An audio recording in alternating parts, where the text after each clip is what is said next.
Right, we're here today at the read-through. This is the first proper gathering of all of us for the read-through of episodes 1, 2 and 3. And it's very exciting because we've been working on this for months, for years. But this is the first day we all come together. Scene 1.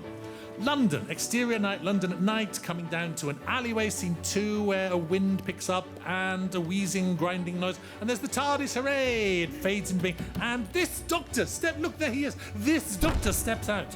You come into a room, you've got David Tennant, you've got Catherine Tate, you've got Bernard Cribbins. I think the whole room sighed when Bernard Cribbins said his first line. All the words and all the scripts are just irrelevant until you give it to the actors. They're just what it's all about. We have notes now. After every read-through, you've got to have notes. It's like some lines got to be tweaked, some bits don't quite work, some bits could be better, add a bit of this, that got a laugh, that didn't. So every single read-through in the world always has a note session. There'll be a new draft then delivered in the next few days. But really, we start filming in 6 days' time. Hold on, let me help. He takes down the top box, he takes down the second box, and he sees Donna Noble. Thank you very much. He puts the box back. Right, do you mind? Quite frankly, I have a good time on these days because no one likes my scripts more than me. Everyone else can have a moan and pick away at it. I love them. So I'm very, very happy. Properly, though, I'm genuinely happy because we've all put a lot of work into them. The words are just the beginning. All the visuals the directors are working on, design teams and effects teams. So this is just the beginning, but I'm properly excited. I can't wait to see these. I'm thrilled.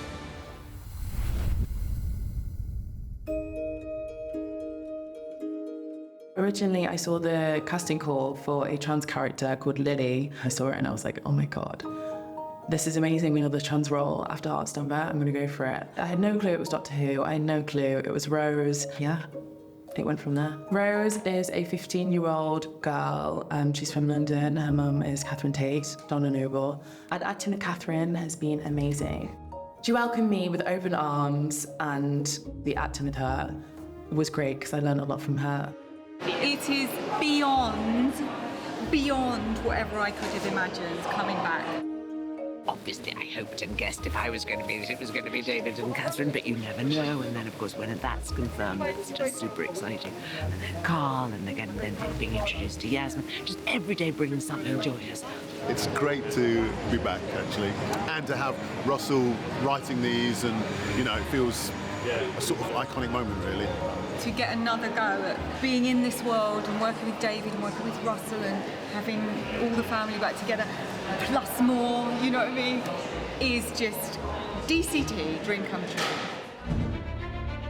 We've been prepping an area of the set, which is the interior of Donna's house. We've used a combination of various pyrotechnics, some of them high explosive to really break and give it a good punch. We built this amazing set, and then on day 2, we started by blowing up the back door. 3, 2, 1! It's phenomenal. It's like bonfire night. Okay, so I think they've just finished rigging and doing the big explosion so that us, the Roth, can start surging in. So that's going to be our first shot coming up next. The first thing we've filmed up on the stilts. Stephen and I, very excited. Hello. We have just been invaded, our house has been invaded by the Wolf Warriors, and they are looking for the meat, and the house is exploding. So there are actual live, I think they're called zircons, the actual pellets, which sounds like another alien race itself. You'll see me with a paintball gun, and we're shooting projectiles. Now, they're little zirconian hits, and it's basically a material that when it hits something, it sparks. Danny had to build the shields. We had to hang them. Had to hang a first shield, hang a second shield. It's real bulletproof plexiglass, is that right? I think it is. Yeah. But it still hits them. Incredible. Yeah, I mean, so they make a real bang and a real crash and flash. Yeah. It's quite easy to act, therefore. Nice day at work. Nice day at work.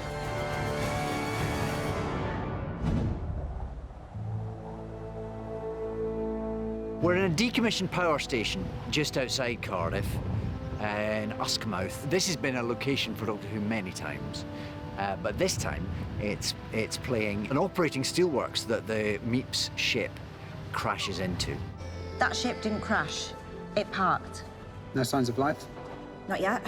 We don't know what kind of life we're looking for. Oh, it was amazing to see the rocket. It's huge. Absolutely huge. We've got the bottom of the meat ship, and then the rest of it will be created digitally afterwards. But it's quite, even there, it's quite substantial. You can stand under the prongs of the rocket. It's quite impressive. So we built the leg section and the underside on location. I think there was a 3 or 4 week build. A lot of steel work going in because the legs alone were huge structure. Then we had to go back in and redress around the chute for the different stages of the spaceship when it's first crashed. Then it's been cleared back, then the dagger drive's been fixed. So there was all the different phases that need to be worked into the schedule as well. Too good for us now. Evening. Doctor? That's a double-bladed dagger drive, damaged by laser fire, which means we've got 2 sets of visitors at war with each other. Nice to meet you. I just love the relationship that Shirley and the Doctor have. You can tell it's like their souls have met before, which I think is really, really lovely. She's not one to let him get away with much, and I love that. Not you, mate. I've got this. Off you pop. Bye-bye. Waited your whole life? You wish. It was at this location that we had Pat Mills and Dave Gibbons come to visit, who, of course, are the creators of the Meep and the Roth Warriors, and indeed this whole story. I didn't know what the first episode was going to be. The script pinged through on an email, and it says on the front page, written by Russell T Davies, adapted from The Star Beast by Pat Mills and Dave Gibbons. And I remember that comic strip. I was 9 or 10. I remember it really vividly. I couldn't quite believe that this had happened. It seemed such an unlikely bit of source material. And then, of course, you think, well, of course it's not. It was such a great story. The fact that I remember it so clearly from, I don't know, 40 years ago, clearly says something about how tenacious it is as a piece of storytelling. That meeting of the domestic and the fantastical, which I think Doctor Who does particularly well and Russell does brilliantly, all sort of meets in that story. So being initially kind of gobsmacked that we were retelling a story that I'd first read in Doctor Who Weekly when I was tiny, after kind of reeling for a moment, I thought that does make perfect sense. It's been amazing to see something that only existed inside my head to be drawn on a piece of paper actually exists all around me in real life, and you've captured the tone of it and the design of it so amazingly well. It's unbelievable. We've got the puppet of the Meep, and then the actual VFX version will be overlaid to like get all the actual emotion and stuff like that. Right. So this was a scale test or a hair test, and they were fantastic. It's quite funny. Straight out the comic book. The whole subtext of the Star Beast, seeing that come together, that's very much the way I write anyway, where I flip things over so that what you think is one thing, it's actually something else. Things that seem innocent and cute are not necessarily so. It's absolutely spot on. I couldn't imagine this better. This is what I was seeing in my head. That's so malevolent. That's brilliant. Wonderful. Yeah. And then equally, you can have these sinister characters who are actually good guys. And that's really at the heart of the way I write. Seeing that validated in this really epic way is actually quite important to me, I think. I'm pleased when you saw it, you were like, there's the Meep. Yes, that's definitely. a big win for us, because if you'd come and seen one of the other ones, you'd be like, what have they done? Close. Well, not the Meep. We spent quite a while thinking, we need to contemporise it, we need to add textures, we need to sort of think about it in different alien or insectoid ways, and every time Russell would bring it back to it's still not quite Roth enough, and what we realised is we needed the Dave Gibbons Roth, we needed the... Everybody needs the Dave Gibbons Roth. Well, they're going to have it. Yeah. What is great is the enthusiasm of everybody for the project. Your creation's looming above you. Everybody is a fan of the original comic, and you can feel that love and that going above and beyond what you strictly need to do just to make it the best you can, and that's really flattering. For this job, for the first time, they used something I'd never seen before, which was this handheld scanner where they scan you head to toe. It took about 5 minutes maximum, and then they can 3D print that life size. So there now exists a mold of me lying around the Millennium Effects workshop so that they could build these suits specifically to me, so it should hopefully fit perfectly. We've kind of gone for a kind of praying mantis-esque vibe with kind of flamingo legs. Yeah, my first time on stilts ever. These are called digi-legs. It's like walking on extreme tiptoes. It's not that uncomfortable, it's just kind kind of unusual. And you can't actually stand still. There's a kind of surprising range of motion with them, really, that we're going to hopefully try and use for the performance. Perfect. Right, as soon as we're polished. That's what eyes look like. So the vision is limited.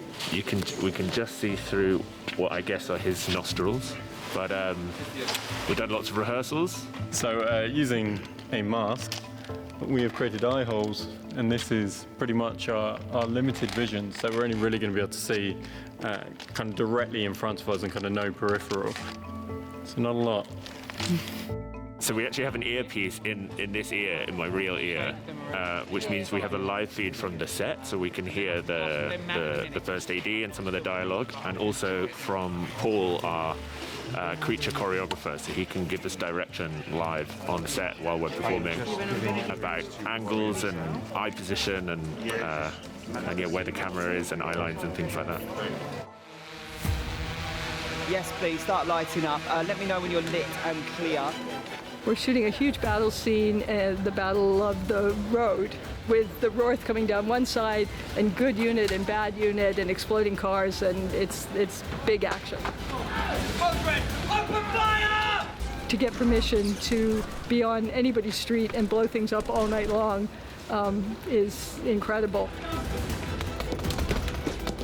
I've been involved in the show for many, many years. It's my job to make sure that we try and do something different.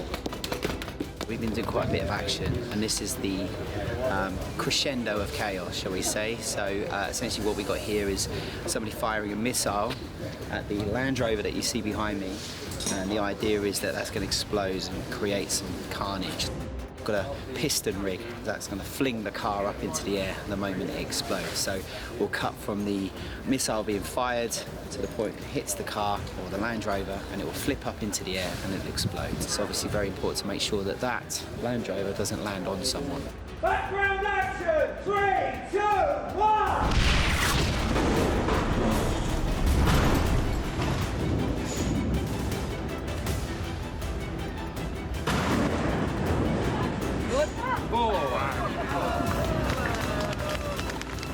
Oh my god, that was fab.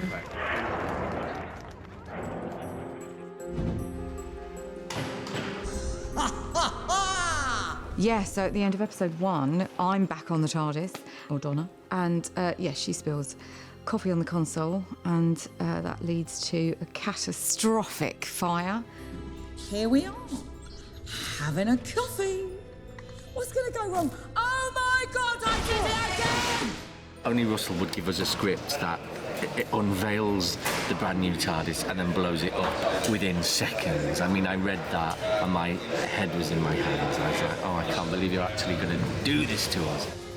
We've got a network of pipes which are going to pipe into the set itself, and then we're going to have all these like copper tubes. We call them witches' fingers for obvious reasons. So when we bend them up, and we're going to have all flame sources coming out, so it looks like the console's on fire. So that does two things: visually looks cool, but also, secondly, it's keeping the fire away from the actual console itself.